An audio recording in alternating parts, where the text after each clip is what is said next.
this was all circulating around the base, that a giant had been killed, but no one was supposed to talk about it. I saw 3 long, bony fingers reach up underneath the door, curl up to grab it, and then disappear. When he came over to me, dude, he slithered over to me.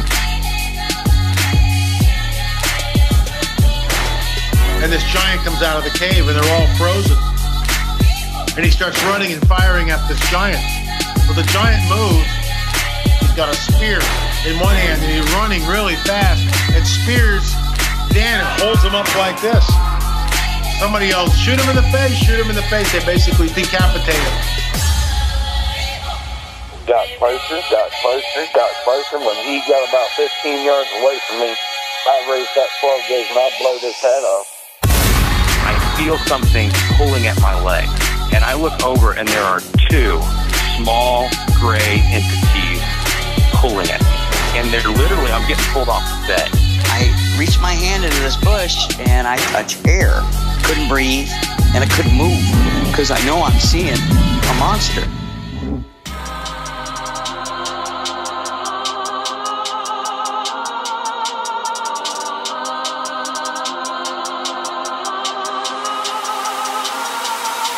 Yep.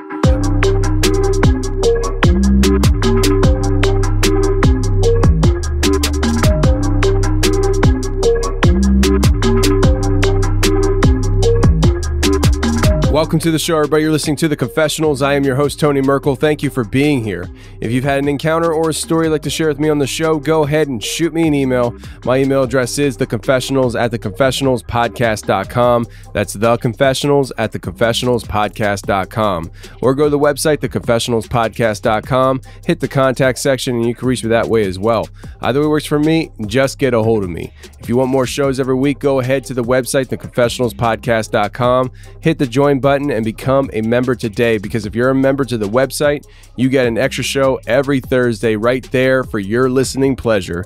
And if you want to get prepared for emergency's sake, go ahead to preparewiththeconfessionals.com. That's preparewiththeconfessionals.com, and there you get a 4-week supply of food or a 2-week supply of food. It's emergency supplies. It will last you up to 25 years shelf life, and if you get the 4-month supply, we'll knock $100 off for you. And we have a lot of other things on that website outside of food. You can even buy seeds on that website. So go ahead and check it out today. Preparewithhll.com.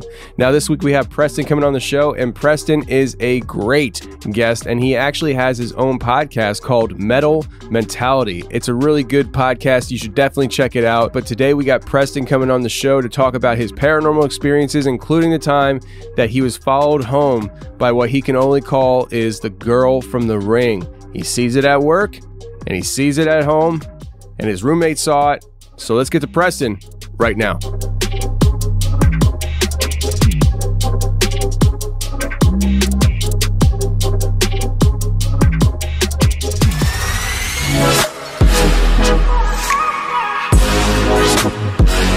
All right, today we got a great guest coming on. We have Preston. Preston, how you doing, man? Doing great. I'm excited to be here. And when I started listening to your show a couple of years ago, I never thought I would come on here, but I feel like it's time to share.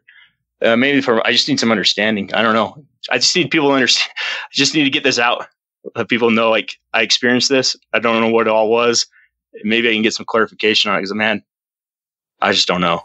Yeah, well, I mean, that's kind of what the show's about, right? I mean, the show's about having people come on, share their experiences, and it's comforting for people to be able to share their experiences with somebody who actually is sitting there listening and not saying to themselves, this person's crazy.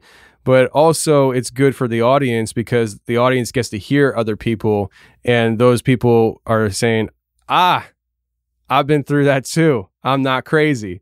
And so it's kind of multifaceted. Actually, a little short side story before we get into this.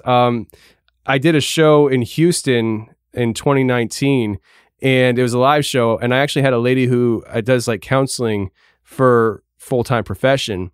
And she came out to the live show because she told me that the way I interview people really helped her with how she listens to people during the sessions. And I was just like, you know I'm a truck driver, right? You got other great qualities, Tony. You need to just accept them. She said to me, she's like, if you ever want to become a counselor, I'm like, no, I don't. So, but it was really nice of her and stuff. But I know you've had these paranormal experiences throughout your life, and I know you emailed us about a major one from your adulthood that you remembered, but there was other ones that you kind of remembered, and I think you kind of remembered the context a little bit, right? Yeah. Started when I was really young. A lot of them, I don't know if I've suppressed them or just forgot them. I don't know what happened to them, but I know there's more to it, but I can't recall it. And I don't know why.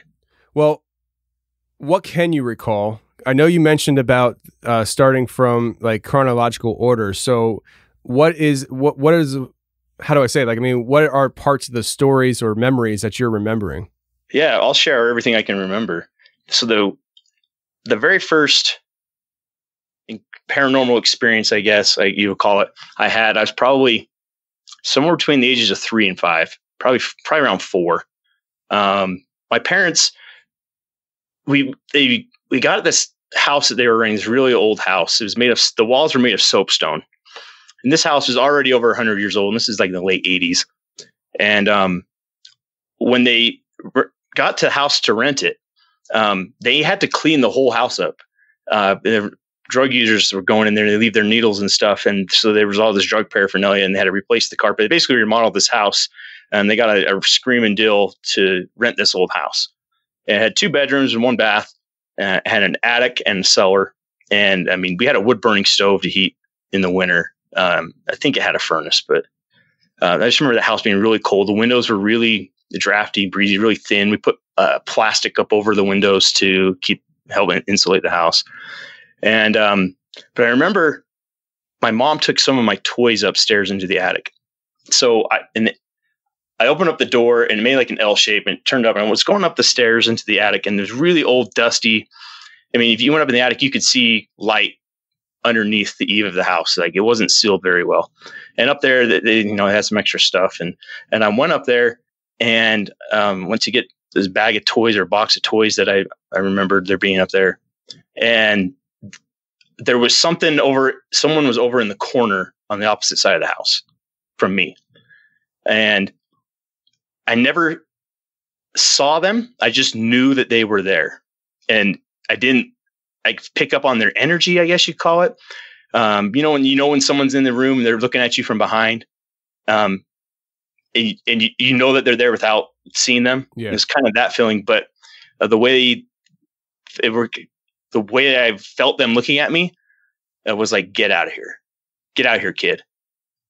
You don't need to be here. And I just ran down the stairs, and I think that had to do something. As I've thought about this, I think it was maybe one of the people that were using drugs in that house before we moved in. Maybe they OD'd or something, but just because the vibe that I got, it was someone going, it wasn't an old person. It wasn't a young person. It was a middle-aged person, and it was a male, and he was not happy that he was there. But that's all I remember of it. But that house was super creepy, and I hated going down into the cellar. I remember one time we went down in the cellar. I can't remember what we were doing down there. I went down there with my dad, and there was like an infestation of garden snakes we didn't know about. And there was probably like 50 little snakes in there. And like ever since then, like I hate snakes. There's not much that I'm afraid of. I hate snakes. Like, the only good snake is a dead snake. I don't care what kind of snake it is. I'm going to kill it. Like, I hate them. There's just the devil, man. Like, there's a reason why we portray Satan and the devil as a serpent, because it's a snake. There's no reason for him. I just hate him. But there were a lot of weird things in that house. It was creepy. And I just remember laying awake at night and just being scared as a kid and not knowing why. This was, over 30 years ago. So that's what I recall from that. And I don't know what I saw. I don't know what I felt. I don't know. But then later, my parents bought a house when I was 5, almost 6 years old, and they still live in this house today. And this house was much bigger than the one we were living, much newer, wasn't over 100 years old, and I think I was probably around 7, 8, 9 years old, somewhere around then. My room was downstairs in the basement, and it was the only bedroom downstairs. And I was in that room all by myself. And so the furnace room was downstairs, and it was next to the hallway. And my bedroom was across from the furnace room, the door to the furnace room. And at the end of the hall, my dad had like a storage room where he kept all his hobby stuff. And I remember he had some like woodworking tools in there, and he had camping equipment. And so where he kept his guns and all of his hunting stuff. And when that door at the end of the hallway where my dad kept his stuff open, it made a very distinct sound, a very heavy wood door, not like the thin bedroom doors you have in your house. But this door was like super heavy. And the sound of the wood rubbing made like this just, I don't know if you've ever heard that noise when a wood door opens and it's kind of like a boom. Yeah. And so I remember laying in bed and the hall light was on, my door was cracked open and the furnace was going. Now, anytime someone walks past that furnace, it's kind of like when you walk in front of a fan and the pitch of the sound, the noise coming from the fan, the fan will change. You know what I'm talking about? Mm-hmm. And you're hearing something different. Just countless times I remember hearing something walk past or someone walk past that the vent was in the door, and it would change the pitch of the sound coming from the blower on the furnace. And many times I thought that I had heard that door open up into my dad's room, that room where he kept all of his stuff. And it was unmistakable. You could hear it anywhere in the house if it was quiet enough. It's just that loud. And I just remember laying there being freaked out and just not understanding what I was hearing. Then my parents, the garage door opener to that house was really old. And even downstairs in the basement, you could hear the motor running on it. And the door was like really old wood. It probably weighed 1,000 pounds. It was really loud and squeaky. And I remember many times my dad would work swing shift and he'd come home around midnight or 2 o'clock in the morning. And I would hear that garage door open. And then I would hear someone walking down the hall, walk past that furnace and walk into that room. But it wasn't my dad. And it never was anybody I ever saw. But I remember hearing that all the time. And anytime all the time I would think I heard that garage door open, or I think somebody walked by. And I just remember they're laying there being just terrified. And I don't know what I was hearing. I don't know. I mean, there's only one previous owner of that house, and my parents knew them. And they had one kid. Like, nothing weird that I ever knew ever happened in the house that would cause that. So it makes me kind of think of like, was I haunted as a kid, or did I was always a highly sensitive kid. I was always aware in that spiritual sense of things that spiritual are around me. But most of them were really positive experiences. But I could pick up on other people's emotions, not like an empath where I'd feel them. But if someone was arguing, I could feel that tension that they were having, and I'm really uncomfortable. And that's kind of that feeling that I had as a kid, was if I heard my parents fighting upstairs or something, and as a kid being scared and afraid of it, but my parents weren't fighting. It's just, that's when I would hear those noises. That's that feeling that I would have. And I don't know where it is. I don't know where it came from. I mean, I have a theory. It's along the lines of a theological theory, I guess, in the sense. But I do have a feeling, or a theory, that some kids might, and this is a running theory, like this is something that like I'm not sold on. It's just an idea. But I feel like some kids might be targeted more than others because of who or what they might become later in life. And so now I'm not saying, because I don't believe that all ghostly spiritual type encounters are the same thing or from the same source. But if something is trying to terrify you as a kid and scare you and stuff, sometimes I wonder if some kids get more attention than others because there's some kind of sign that you're displaying of what you might become later in life, and it's trying to sway you away from that. And I say that because I think that, because I believe that, good and evil and Satan and God and all that stuff, I think that if Satan is who we believe him to be, then he's been around for a really long time. And the kids in youth groups that wear T-shirts that say Satan is stupid, Satan is dumb, like they don't know what they're talking about. They're kids. The dude is incredibly intelligent. I mean, imagine what you'd learn over thousands of years of existence and monitoring a species that you despise. And so I think that over that period of time that evil observes and sees, hey, Preston or Tony or Joey or whoever, or Samantha, let's not leave the ladies out, is displaying characteristics that I have seen before in children. And those children often turn out to be this, and I don't want them to turn into that. So let's try to sway them off course. And that's just a running theory. I'm very happy to let that go if somebody proves me wrong on it or something. It's just, I figured I'd add it in there. No, I like that. That makes a lot of sense. And I can't say like who I'm supposed to be now or what I'm becoming, but I'm just doing my best to put good out into the world. Yeah. And I think that it makes sense that he's trying to prevent that.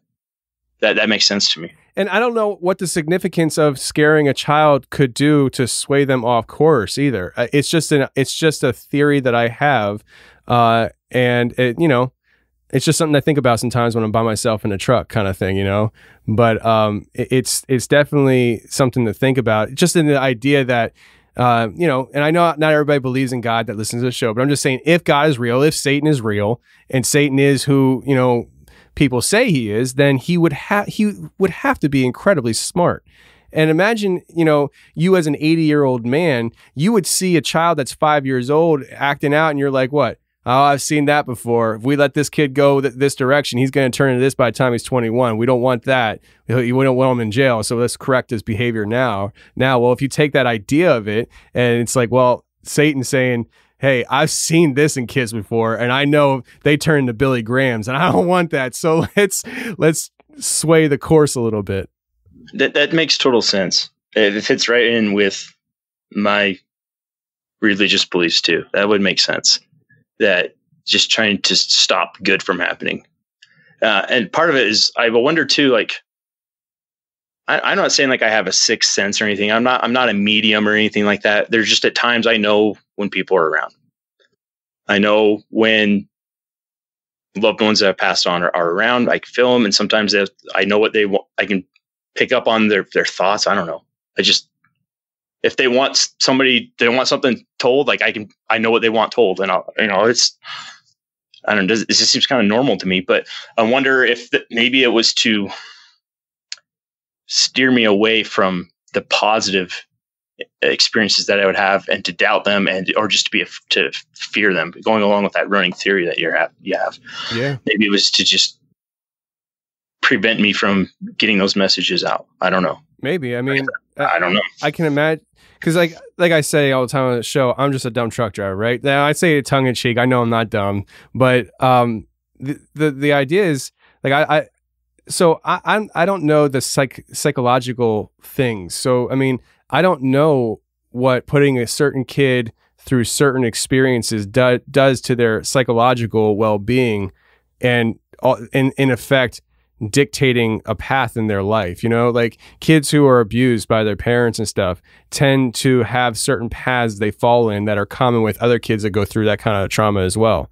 And so if you put kids through paranormal experiences and scare the hell out of them, then what does that do for their psyche later in life?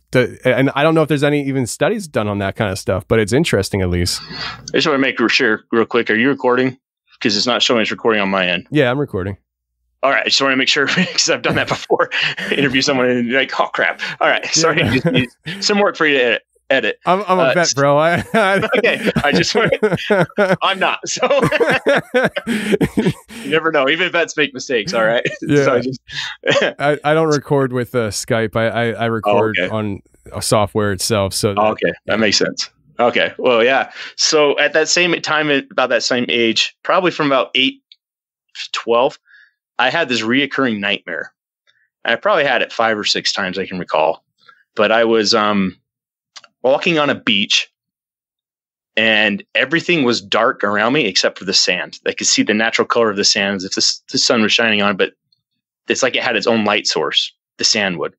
And I could hear the waves crashing as I was walking along this beach. And when the water would come in and make that noise, crashing to the shore, it would hit my feet. The water hit my feet, and the water would be black. And it was just over and over. I hear the waves crashing over and over and hit my feet. And I just see this. I'm like, what is going on? And then I'd wake up and I'd be sick to my stomach. Like horrible flu, ready to throw up, fever, sweating. And a couple of times I actually did throw up, and I wouldn't be sick the next morning, but I'd have this dream, and it happened many times throughout my childhood. And I don't know where it came from. I don't know what it meant, but it repeated. It's not just a one-time thing. That's why it kind of sticks out to me, is it just was a nightmare that I had consistently. And I don't know if anybody's had nightmares like that. They have the same one, and there's really no context to it. But it's the same thing, and wake up feeling sick. And I don't know anything about that. I just thought I'd bring that up because it was interesting to me. Well, I find dreams more and more interesting as time goes on with this show specifically. When early on in the show, people would email me about dreams. I'm like, what's paranormal about a dream? I didn't really grasp the concept that dreams actually mean something. Even though if you think even towards my faith, like there's a guy named Daniel, and he did some pretty cool things with interpreting dreams. But I just didn't really put much weight into it. But as time went on and I got more and more emails about dreams, what really turned me was talking to Mr. X Dreams, who focuses on dreams. That's what he does.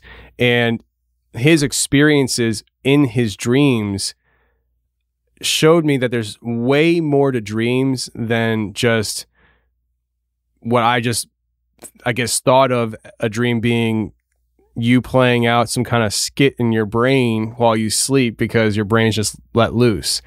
And so with your experiences and stuff, I think you're right on track with, at least giving weight to it and trying to understand it, whether it's just understanding that you don't understand it or, trying to figure it out, because I think dreams can tell us a lot more than, at least for me, I originally thought. How long have I been doing the show? Almost 4 years now. So yeah. Well, if maybe you have someone who's listening to this and they interpret dreams, if you do, please let me know, because I want to know what it meant. I don't understand it, but it was weird. So then moving along chronologically, I remember being in elementary school. I think I was in 4th grade, and the kids did Bloody Mary in the mirror, and I went in, and they turned the light off, and they did it, and they came running out. And I didn't see anything, but I remember feeling something. And from then, I was probably 9 or 10 years old when that happened. I mean, that went on until I was like 18. I was terrified of mirrors. I still don't like looking at mirrors in the dark. Mirrors are creepy. I've never actually seen anything in a mirror, but I don't know why, but I think that a mirror has, I don't know, is a gateway, a portal. I don't know. There's something about it. They have the ability to show us things other than our reflection. Dude. And I don't understand it. I don't know why I feel that way, but I just do. I agree with you, man. Seriously, everybody has a portal in their house. It's called a mirror. Like it feels like I don't know if you've ever done this, but I've done this where I'll stand in the mirror in the bathroom and I'll just stare at myself in the eyes. And I'll get real close to the mirror and I'll just stare at myself, almost like waiting for my other person in the mirror to blink first, kind of thing. And it's like when you go that intense, that staring at yourself in the mirror, it makes you feel like you're staring at somebody else that's staring right back at you. It really feels like it's a portal into another world. And the whole Bloody Mary thing, man. I mean, I know you said to me earlier that you like the Zach King episode. Well, he talked about that in that episode. I mean, that's kind of was the opening thing for him into that world. Yeah. I forgot about that. Like something actually showed up for him, So, yeah, I mean. I just think it you play with fire, you get burnt. Eventually you get burnt. And playing with anything, Ouija board or, anything that opens these portals or messages, whatever, anything that brings in that dark light, that dark spirits or the dark energy, I just don't touch it, to the point where I don't even watch scary movies. And I had even, I won't get ahead of myself here, but yeah, I quit watching scary movies. And the consequences from that were positive. But, so yeah, I just remember that down in that basement, the mirror in the bathroom, on that hallway, anytime I went upstairs, I flipped the hall light off and I ran up the stairs. I mean, that went on for till I was, an adult, and just scared the crap out of me. And it doesn't bother me now as an adult, but it did for a really long time. I don't know what it was. I never felt like there was demons in my house. But I do remember feeling times sleeping, just that there was someone watching me sleep, and not a good feeling of someone watching me sleep. It wasn't a loving person watching me sleep. I don't know what, I just remember feeling that. What happened next? All right, so we'll get into the big story now. Okay. So I had this experience when I was 21. It really just confirmed to me that, like, all these things that I thought that I felt and seen or sensed, that I wasn't crazy. It kind of just validated me. But I was working in this care center for disabled, mentally and physically disabled adults. And I worked the graveyard shift. I only worked there for like a couple weeks. I really liked the job, but it was really intense. Working in that environment, it just was kind of overwhelming for me. But late one night, it's probably 2 or 3 o'clock in the morning. There were 5 or 6 of us working that shift. One of the girls that worked there, she said, "Do you know this place is haunted?" And we're like, "Yeah, okay, yeah, whatever." She said, "No, like, you know where the nurse's office is?" And we're like, "Yeah." She said, "Though there's an storage closet in there. The walls are padded, and the floor used to be a completely padded room. Now it's just the walls. It's a padded room. They put people in straitjackets back in the 60s. And this building was probably built in like the 40s or 50s. Pretty old building. A lot of people died in that building. In fact, just in that 2 weeks I was there, one person died that 2-week time period that I was there. And so they're like, "Oh, let's go check it out." We're like, "Okay, yeah, we had nothing to do." Everybody's asleep. We just kind of sat around, make sure the place didn't burn down. Nobody hurt anybody else. And so we went into this room. I think there were 4 or 5 of us. And we went in, and the door, there was an old wood door, and it had that wire mesh glass window in it. And we shut the door, and kind of just sat in there. And there was like a filing cabinet in there, but the floor was no longer padded. It was tile, and the door wasn't padded anymore, but the walls were padded white, just like you think, in an insane asylum you see in the movies or something. And we kind of stood there, and I looked out the window. I was closest to the door, and next to the door, and this one, I don't know if I actually saw it, or just like with my physical eyes, or in my mind's eye, but the way that it appeared to me, whatever I was picking up on was just super intense, like the most intense of any paranormal experience I had. There was a girl standing there facing the wall, facing the corner, in a white nightgown, and almost like from The Ring. If you remember that movie, The Girl from The Ring. And yeah, I just freaked out. And I don't know if I physically saw it or if I just like sensed it, but the other people knew it was there too. And we came running out. We're like, "What the heck was that? Oh my gosh!" Like, And I was like, "I'm never going in there again. I'm never going in there again." And then it's in the middle of the night, and all the hallways were dark, and this building was creepy as it was, and just creepy. So my shift ended at like 6 o'clock in the morning, 7 o'clock in the morning, and I went home. And my roommate was getting up, and he was going to work. And I said, "Man, you're not going to believe what happened at work." And I told him what I just said. He's like, "What? That's crazy, man." He's like, "No way." I was like, "I don't know, man. I don't even know if it was real. I don't know, but it scared the crap out of me." And he's like, "Yeah, whatever, dude." And he left for work. And I don't know if it was that night or the next night, but one night we were sitting there on the couch watching TV, and he got up to the kitchen and the living room were connected. They're open. And he went over to get a drink or something. And as he got up from the couch to walk to the kitchen, as he looked to his right, you could see down the hallway where the 2 bedrooms we had were. And he just stopped and froze, and just his eyes just got super big. And he just backed up, and he grabbed his keys, and he walked out. And it was like in the middle of January. It was freezing cold. He didn't have a coat on. I was like, Jordan, where did you go, man? Like, what happened? And he came back. He's like, I forgot my coat. And he grabbed his coat. He's like, I just saw someone walk from your bedroom or my bedroom into yours. And she was it's just like that spirit you were talking about. I'm like, whatever. Oh. I was like, no way, dude. Right. And so I didn't know what to make of it. And he left and he came back later that night and he's like, that was creepy, man. Right.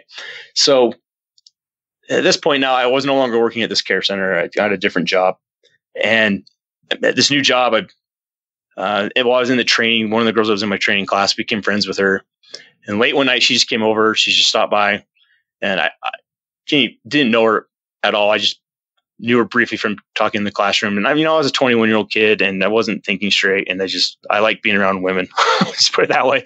Right. And it was the middle of the night and we were watching TV and we were watching MTV back in the middle of the night. They used to have like music videos come on and stuff. And the music video for a song by the band Him came on. And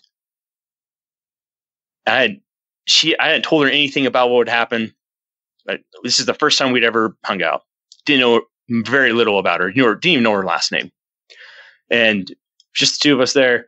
And as on top of this like building or church, there was a pentagram.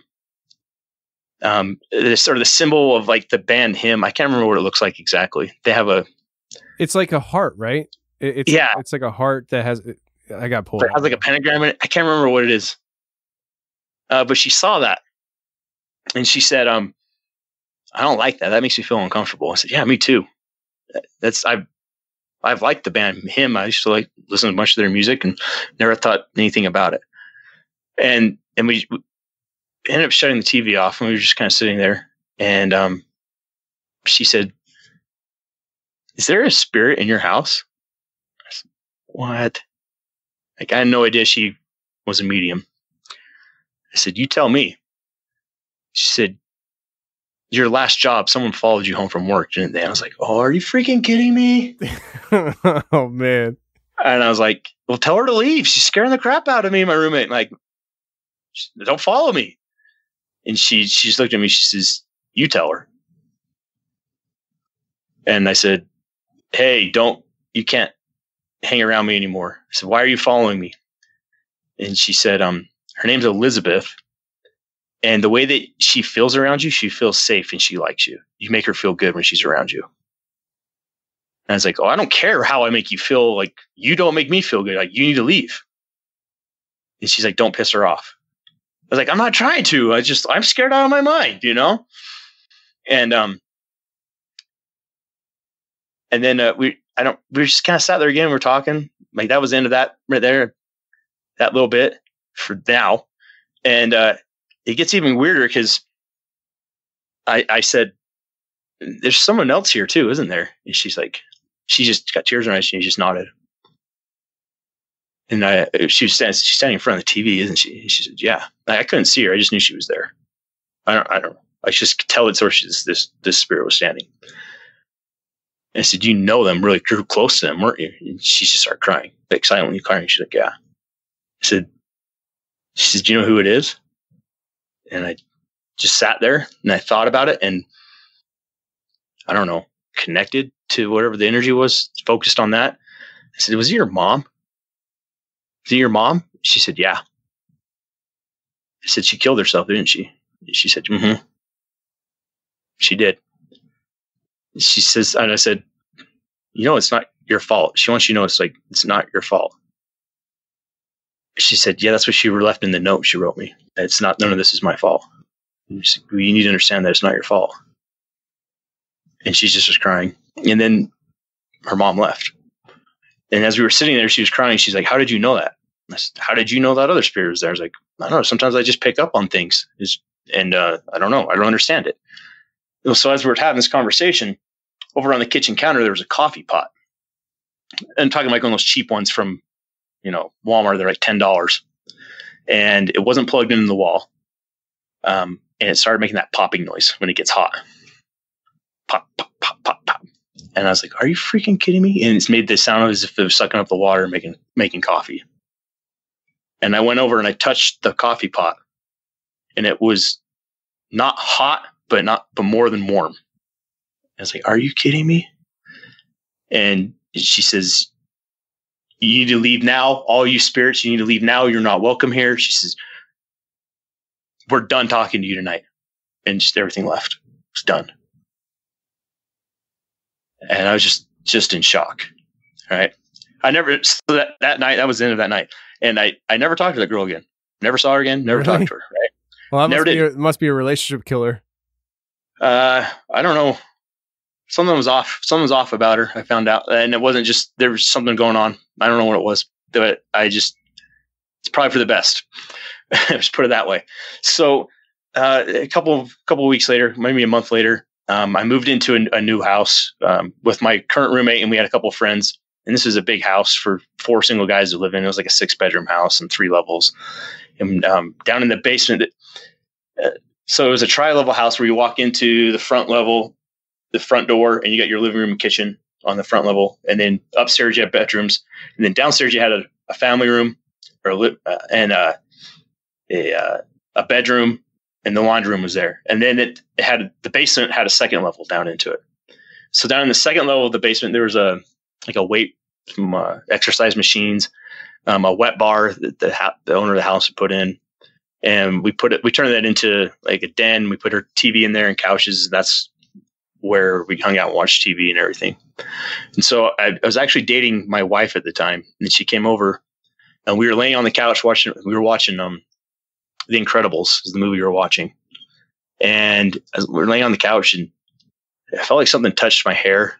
I felt like something touched me. And at the time I kind of had long, shaggy black hair because I was into the emo scene a little bit. Emo's not dead, by the way.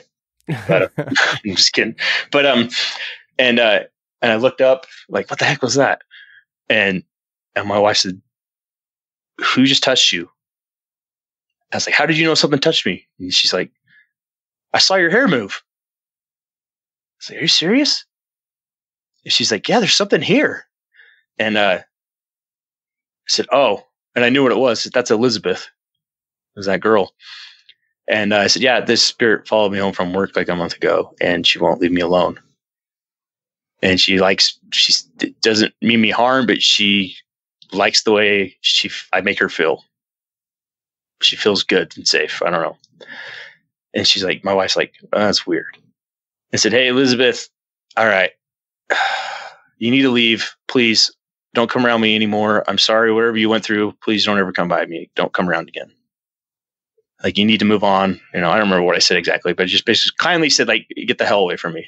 As kind as I could. And that was it. Never. So that worked. Yeah. Never encountered her again. Well, there you go. I don't know what it was, but she followed me. But I've had other experiences too, though. The last one, major one where I was like, I can't explain that. It was about 7 or 8 years ago.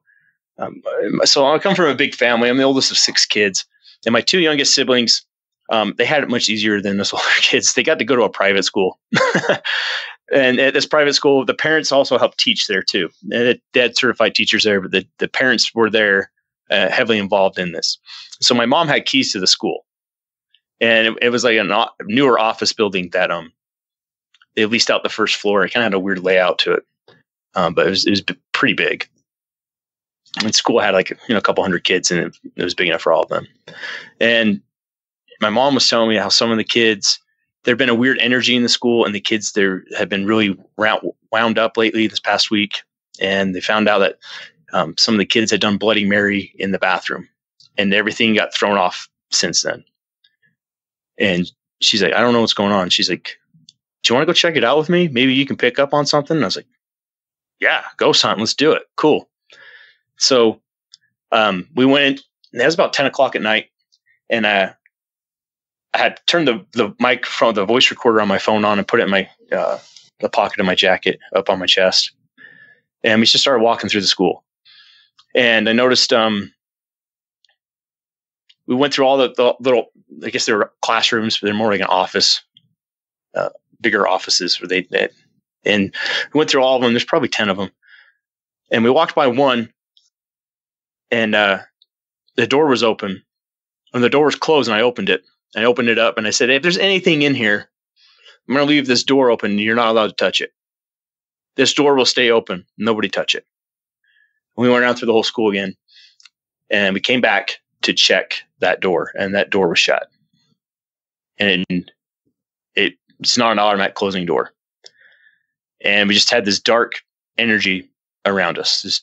You just pick up on like something is here. I don't know where it was. It doesn't belong here. And so I just cast it out. I said, in the name of Jesus Christ, I command you to leave. You're not welcome here. This is a place of learning. You will not harm these children. And it left. And my mom said that next week, everything was normal. And so I went back a couple of weeks later to see if did I really shut that door or leave that door open and shut? And I checked on my phone. Yeah. And we came back like, holy crap. That's exactly what happened. I didn't imagine it all. That whatever came from them doing that Bloody Mary was gone after that. That's really about most of my, there's little things here and there. I just pick up like there's a dark spirit here. I don't remember the details of it all. Those are the ones I can recall the details of. But all the other experiences I've had have been very positive. Or, I don't know what you call them. Angels I picked up on protecting people. Yeah. Yeah. Now, how does that work? I mean, like you're walking by somebody and you just sense that there's an angel there protecting them, like a guardian angel? It's usually when there's something, I don't just pick up on it. I know. What do we call it when you can touch something and read it? Read the history of it. A clairvoyancy, is that what it's called? I'm not like that. I can't just touch somebody and like, oh, this happened to you. It doesn't happen. Okay. It doesn't happen like that. But one instance I'll share, and a lot of these are just like so personal and sacred. I just don't share them. But the one that I feel comfortable sharing with. This is pretty cool. So like I said, I'm the oldest of 6 kids, and I think I just been married about a year. I think my brother had just gotten married as well. And all of my siblings were over at my parents' house, and my dad was at work at night, and my grandma was there. And she was talking about how much she missed our grandpa. Our grandpa died when about 10 years, 8, 9, 10 years somewhere before this happened. And yeah, we all missed him. We were talking about share good memories, and it turned into a really spiritual conversation. We were just kind of sharing our thoughts and feelings on topics of religion, spirituality. I don't know. I don't really know how to describe it. I don't remember what we were talking about. It was a spiritual conversation. And there was no storm or nothing outside. There was no lightning or anything. And the power went out. There's no reason why the power went out. It was done. Pitch black. And I knew something was trying to prevent us from having that conversation. I could tell that. I said, something's trying to stop us from talking. And my mom said, we'll just talk in the dark then. And we just kept talking. And as we were talking, it was almost like as if in my mind's eye, as if I were like recalling a memory and watching that happen. That video footage, of it play again, but it was happening in real time. I don't really know how to describe it, but there were angels surrounding the room. But the walls of the room didn't stop them. Some of the people were outside and some of them were inside, and they were all little kids. And as they stood, they locked arms, and this light came from them.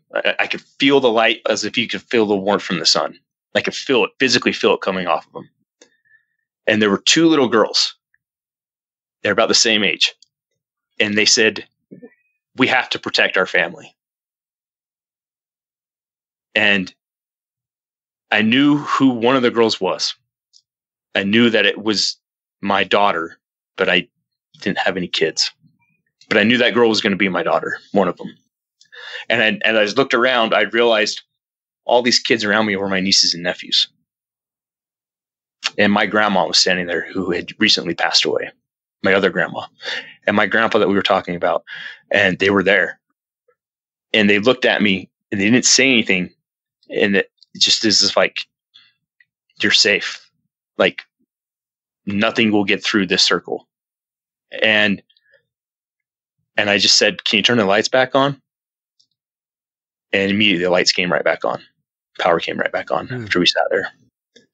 And I know that was my daughter. And I know too, because as my daughter, who's now 9 years old, when I recall this memory and I see her face and she says, like, we're going to protect our family, it's her. And the other one, girl she's talking to, is my niece, who are both about the same age.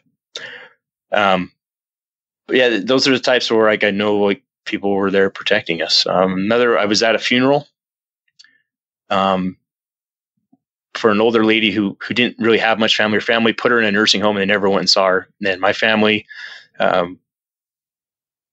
at Christmas time, we had a tradition of going to the nursing home that was right down the street from them. And we would find someone who didn't have any family and we would just adopt them for Christmas. And usually people would die, by the next time Christmas came around, the next Christmas. But this lady lived for several years and we became really close with her. And she would come to our Christmas parties every year and come over for Thanksgiving and birthdays. We'd have her over for dinners and barbecues and became really close with her. And we became her family. And her kids maybe once in a year would come just stop by and say hi for a minute, if that. And not all of them did. So we were at this funeral and we were like, it was us and a couple of her kids. And there's my family at that time was like, how many people would we have? About 10 people with our married spouses and stuff, maybe 9. And it was us and there was like maybe 5 other people there. There was nobody at this funeral. And we were sitting in the back and the family was talking about her and they didn't even know their mom. And I turned to my wife and was like, we know their mom better than they do. I'm like, oh, that's sad. And as we were sitting there, I looked down over on the pew that we were sitting at in the church. And again, this has been my mind's eye. I knew she was there. I could feel that she was there. I could feel love emanating from her towards our family. And she walked in the row behind us, the pew behind us where nobody was sitting. And she kissed every single one of us on top of the head. When she came to me, I physically felt her touch my head. And she said, thank you for being with us. Thank you for allowing your family to be with me the final years of my life. And then she walked off. That's deep. That's deep, man. So do you think that you have it sounds like to me you have a special ability then to sense like the spiritual realm around you. I don't think you've said that you have that ability in this interview, but it sounds like it to me. I don't understand exactly. Yeah, there's something there, some sort of gift, I guess you could call it that. I don't understand it. But keep thinking about what you're talking about, this theory of like trying to stop me from becoming who I was supposed to be. Maybe I was, as a kid, I was trying to be scared to not have these promptings, these spiritual moments. And there are many, many more that I've had, but they're all positive. Knew my grandma was there, and at times when we were going through hard times, I was going through a really hard time. My grandma was there, and she just comforted me. And yeah, there's a lot of good. I don't understand. I don't really understand it. This is just what I have experienced. I've never had a mentor. I don't know. I've never had anybody mentor me and to refine this and hone it in more. I'm not a big fan of that stuff. I think that when you go to, and I know people are going to disagree with me on this, but I just feel like when you go to somebody for mentorship, when it comes to this kind of stuff, you get outside influence, and I don't know if it's always pure. I'm not generally a trusting person to begin with. I don't like anybody who knows me. It's very hard to get on the inner circle here. Like I don't trust a lot of people. And so the idea that I'm going to trust somebody and their input on the spiritual level with what I'm dealing with, I'm very careful with, but that's just my opinion. And I maybe that's why I haven't sought after it, because I think a lot of it's a bunch of nonsense or not coming from a good source, a helpful source. It's not good. Yeah, it's just they might see it as a positive thing, but it's coming from the darker side of things, not the positive. It's coming from their perspective. And that's the thing. When it comes to this kind of stuff, there's so much unknown about all this stuff that a lot of this is perspective. And so when you go to somebody for mentorship, you're going for mentorship upon their perspective. And I don't know if that perspective is right, though. And I don't know if it is right. Is it the kind of perspective that I need in my life at this time? There's just so much stuff that's unknown that for me personally, I don't go to the whole mentorship route with this kind of stuff. Even with like the Christian side of things, I'm very careful with who I listen to on the spiritual level kind of thing, because I'm a very different dude. Like, people who listen to the show and stuff, if you don't know, like, I'm not your typical quote unquote general Christian. Like, I'm different. I view things differently. When you hear me talk about the Bible and stuff, it's very different. You're unorthodox. Very, very unorthodox. I mean, there's certain things that I hold true to. My salvation through Christ is one of them.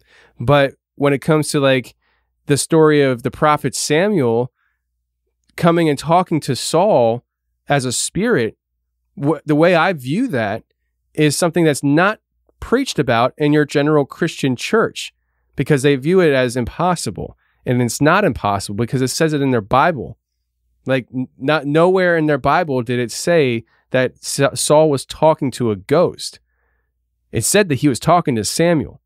And if you say you believe that book, then you should probably try to believe everything that's in that book and not just what makes you feel comfortable. I'm sorry. I'm getting off the high horse. No, I agree. It's kind of leads into like the whole Nephilium, the whole theory of that Yeah. being Sasquatch, and that, I think your show was the first time I ever heard that. That makes sense to me. I don't know what the crap Bigfoot is. I sure as hell hope I never see one. I have no intention of going looking for one. I don't ever want to encounter one. No way. But there's something out there. I agree. I think there's something out there, but I don't want to encounter it. I'm not going to look for it.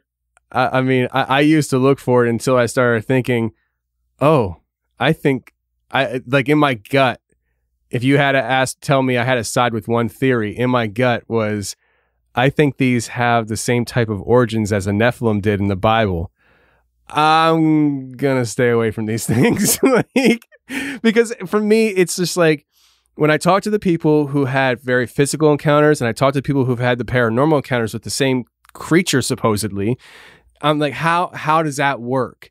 And there's other, you could say they're alien, and they or something like that, or they're, future humans time traveling and they have technology. I don't know. But for me, when I started thinking along the lines of how the Nephilim came into existence and my understanding of getting traits from your father and mother as a person, I started thinking, well, if my father was supernatural, would I have supernatural abilities? Maybe. And then I started thinking about the idea that I have a twin brother and sister, who my one brother, who's a twin, looks darker than me, but my sister, who's his twin, is whiter than me, like a lot whiter. You wouldn't know she's Puerto Rican, and they're twins.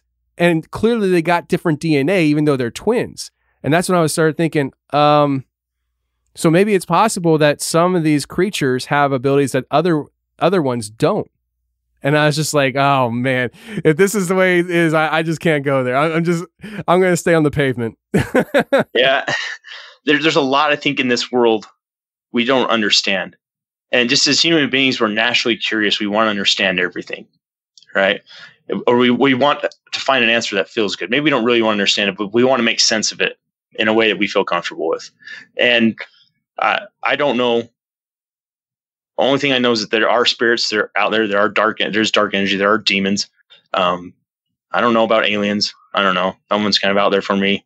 Skinwalkers, all that stuff. I don't know. It's all a possibility. But I don't think we need to be looking for that stuff. We don't need to. Why? Just tell me why. Like that's something we need to be looking for, seeking to understand, other than just our curiosity. Like, how does that benefit us to understand all this stuff. Well, I think there definitely would be benefits if we understood more, but I understand. I think it really comes down to a personal perspective as to what you think these things are, where do they come from, and how does that stand with you on a physical, mental, and spiritual level. And that's why you get a lot of people who come from a Christian background who aren't even willing to hold these kind of conversations because they think it's going to attract the demons. Yeah. And well, I will tell you this though. Like I was talking about the scary movies, right? I used to watch scary movies all the time, like The Ring. I can't remember the other ones that came out at that time. It's been a long time. But, movies like that, I've already referenced that, but that's just the one that comes to my mind because that's probably like the last one I watched. But when I quit watching scary movies, I did not have paranormal encounters with dark spirits. Significantly dropped until last night, actually. I just remember this. Oh, snap. Talk to us about current events. Okay. So actually in the room I'm sitting in right now, this is my daughter. This is her bedroom. And we just put her down in this bedroom last week. We put all my kids in their own beds, got rid of the bunk beds, got rid of the crib, and they're all in big beds and they have their own rooms and they're all excited about it, right? One of the worst experiences as a parent is moving beds around. I'll just tell you that. Not a fun time, right? So last night, it's about 9:30 at night.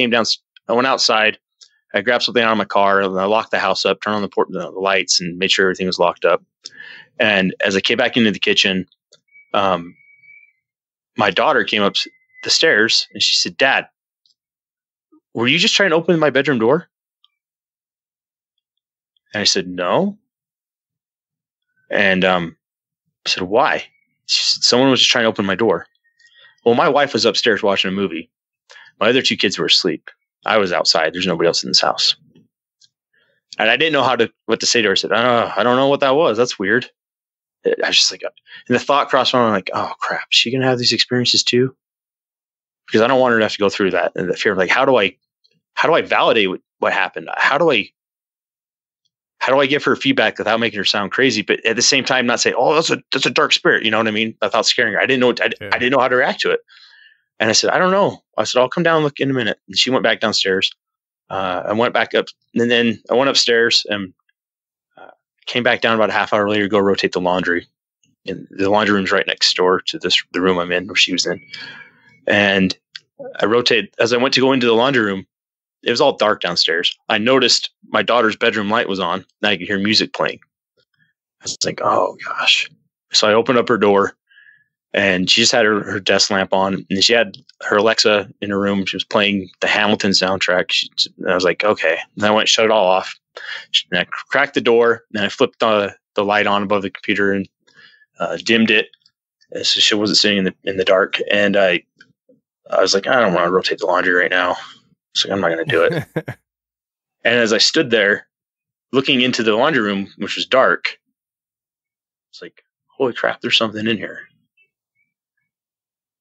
And I looked around the other room and I just said, whatever's in here that tried to open my daughter's door, you will not harass my daughter.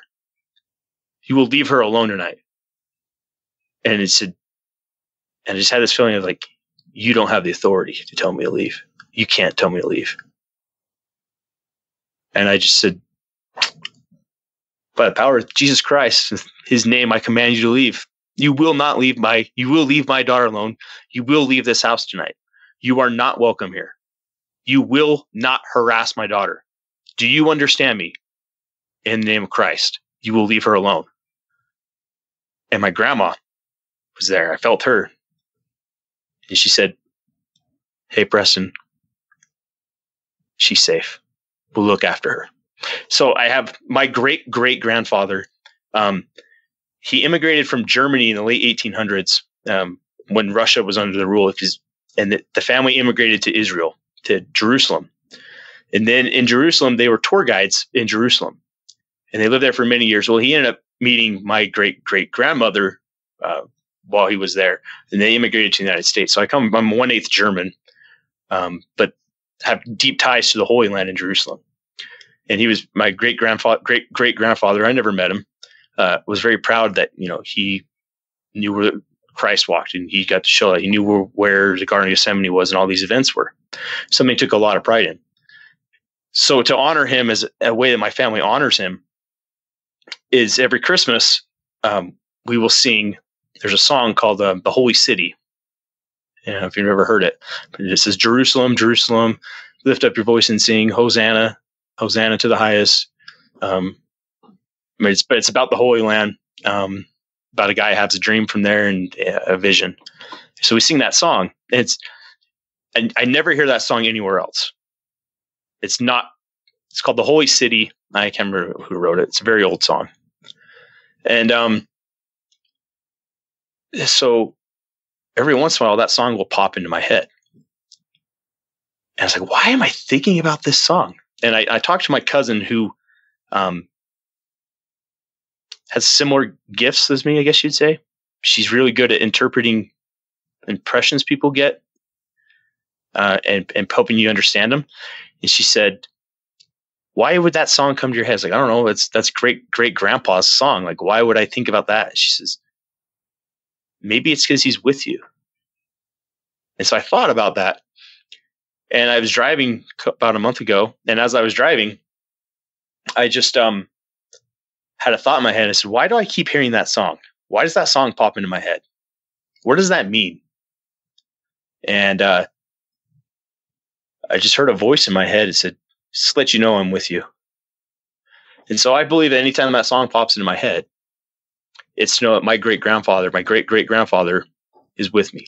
And he had a son. His name was Philip Ray. And I'm named after him. My middle name is Ray. I'm named after him. I have a few memories of him. But I've always been drawn to him because of the namesake. And so last night, my grandma said, we got this. I said, we. And the song started playing in my head. It's like, I just said, oh, thanks. And I walked up and I went to bed. And my daughter was fine.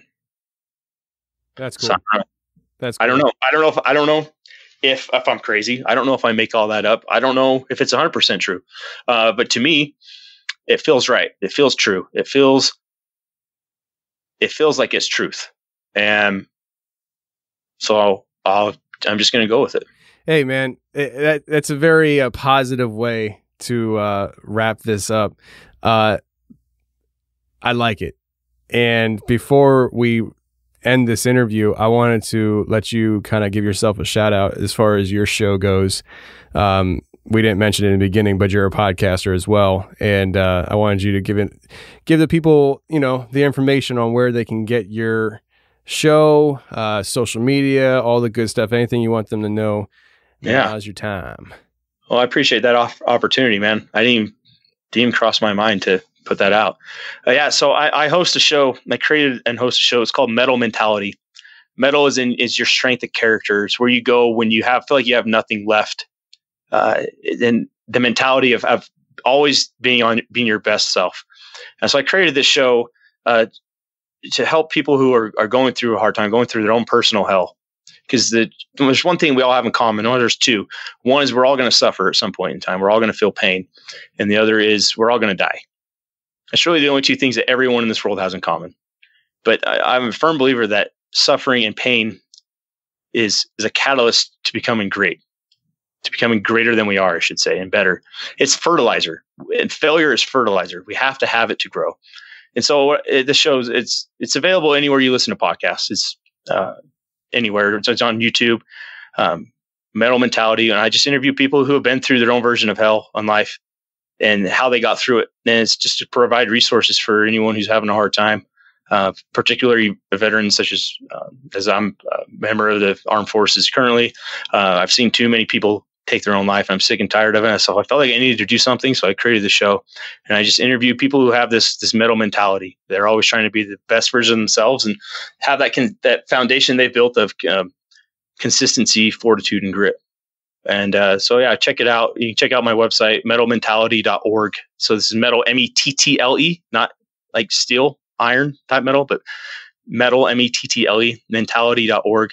And I'm on all social media, just at Mettle Mentality. You can contact me if you like.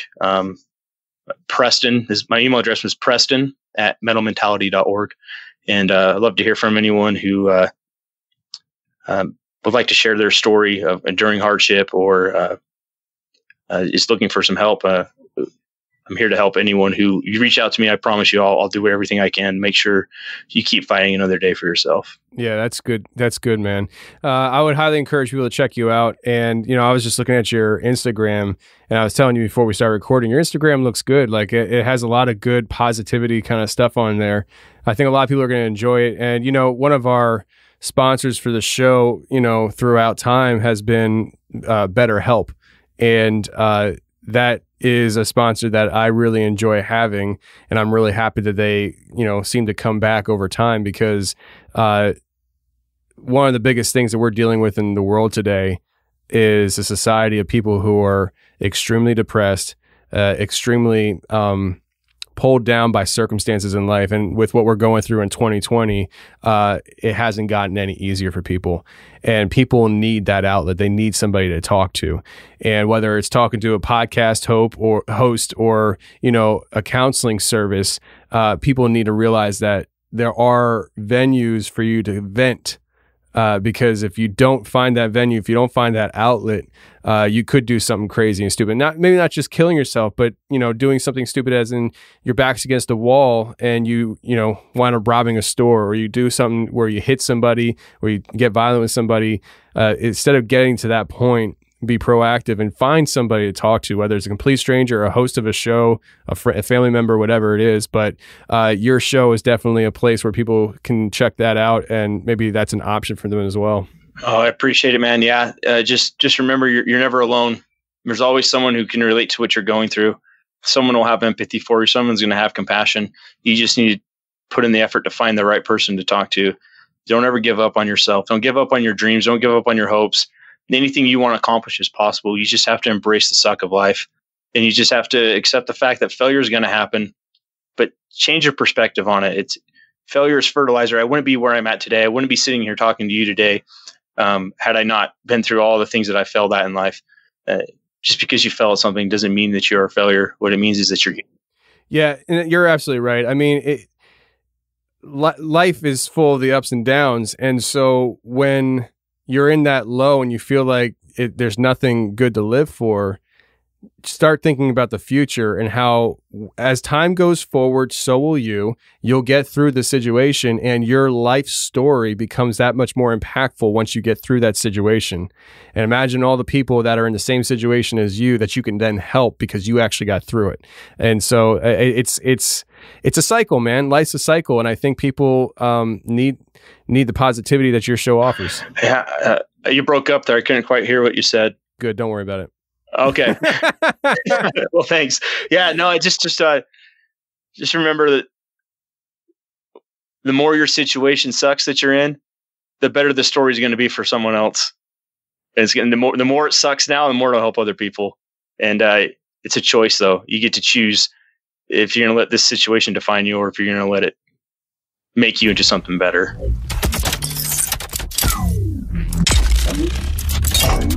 Well, that's the show, everybody. We really hope you enjoyed it. And if you did enjoy it, please share the show with your friends. We don't care where you share the show or how you share the show. Just share the show if you enjoyed it, because that's the best thing you can do to help the show grow.